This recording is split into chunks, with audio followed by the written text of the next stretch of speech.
my channel. Hope you've all had a wonderful day. Today's video is my October TBR, so I kind of want to get in the mindset and the vibes for that spooky time of year.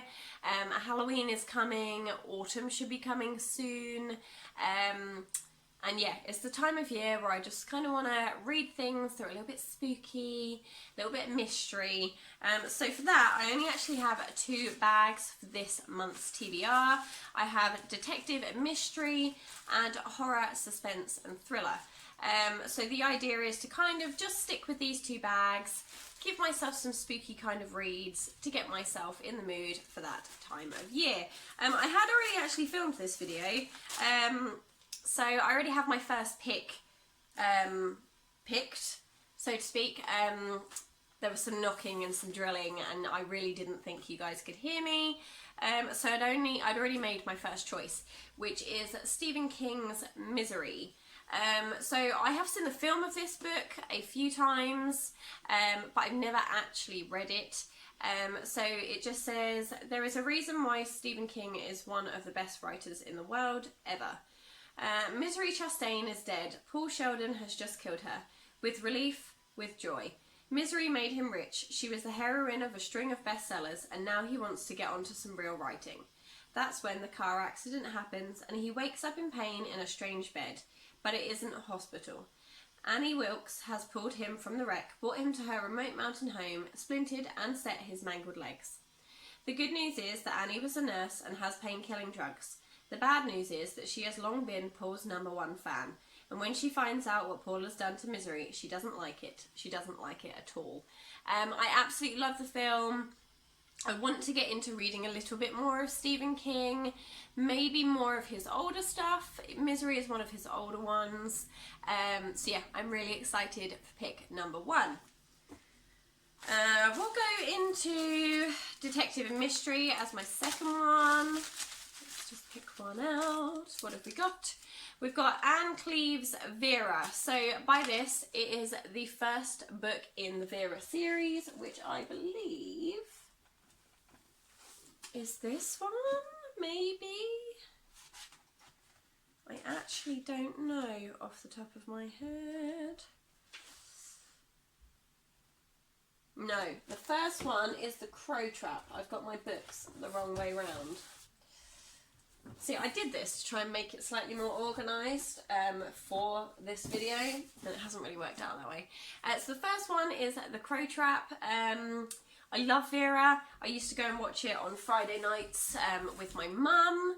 And yeah, I'm really excited. Although this one is a hefty chunker of a book. Sorry, I thought I could hear knocking.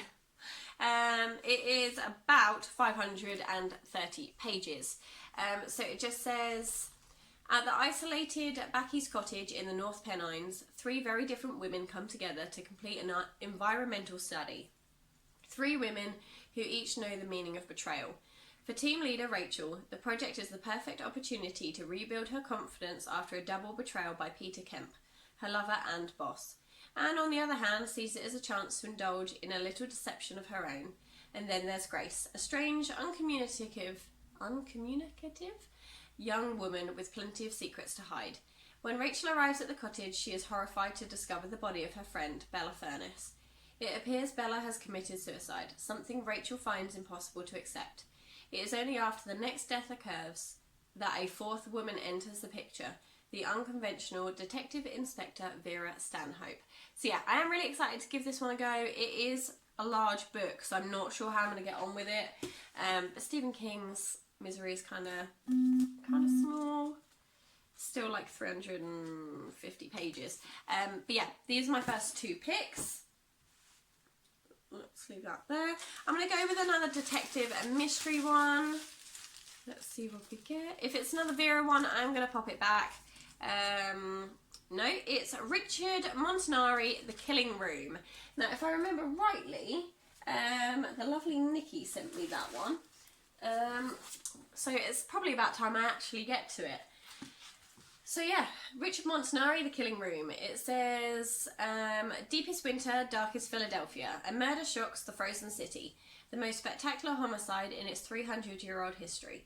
An ex-cop has been lured to the basement of an abandoned chapel, wrapped in barbed wire and kept alive for 10 days. 24 hours after the discovery, detectives Kevin Byrne and Jessica Balzano find another victim in another church, encased in a pristine block of ice, and then a third is forced to swallow stones and suffocates. Someone is transforming the city's cathedrals into killing rooms. Someone who is determined to raise hell on earth. I have read one of Richard Montanari's ones before, and I did really enjoy it, so I am super excited to get to this one. And if I remember rightly, Nikki's review of it was the reason I asked if I could borrow it. So yeah, we have our third pick. Next, I think I'm going to give up on detective and mystery for now. Let's pick another suspense thriller doodah. We're going to go with this one. It is Dolores Redondo, The Invisible Guardian. Another chunky book. I do find with sort of detective or thriller or mystery kind of novels, they do tend to be quite chunky. But yeah, this one says, the body of a teenage girl has been found on the banks of the river Baztan, the second in a month. Soon rumours are flying into the village of Elizondo. Is this the work of a serial killer or something even more sinister? Inspector Amir Salazar leads the investigation, returning to the Basque country where she was born. Shrouded in mist and surrounded by forest, it conceals a terrible secret from Amaya's childhood that has come back to haunt her. Facing the superstitions of the village, Amaya must fight the demons of her past in order to catch the killer. But what is the dark presence she senses lurking in the shadows? Now, I actually feel like this book should have been in with detective mystery. So it is in the wrong bag, but that's fine. I'm happy to go with it. Again, this one is 420 pages. So again, quite chunky.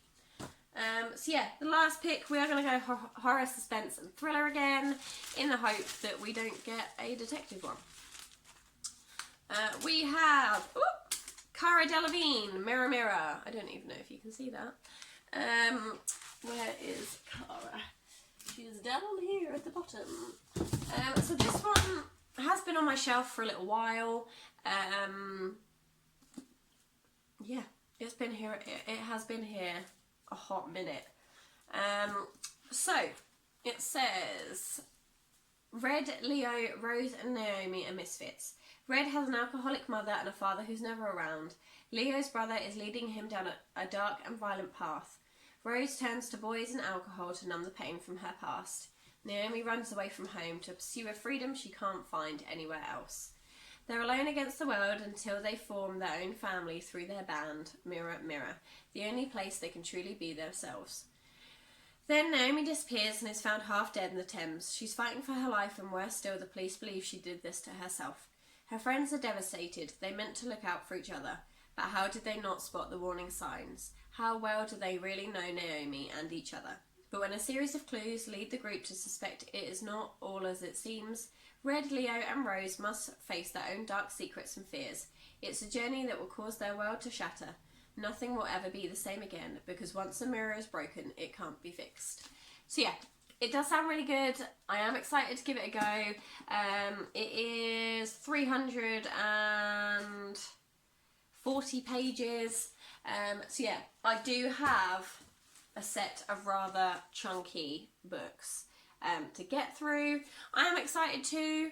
I'm not sure what one I'll start with. It'll probably be Stephen King's Misery, then possibly Mirror Mirror, The Killing Room, The Crow Trap, and then possibly The Invisible Guardian.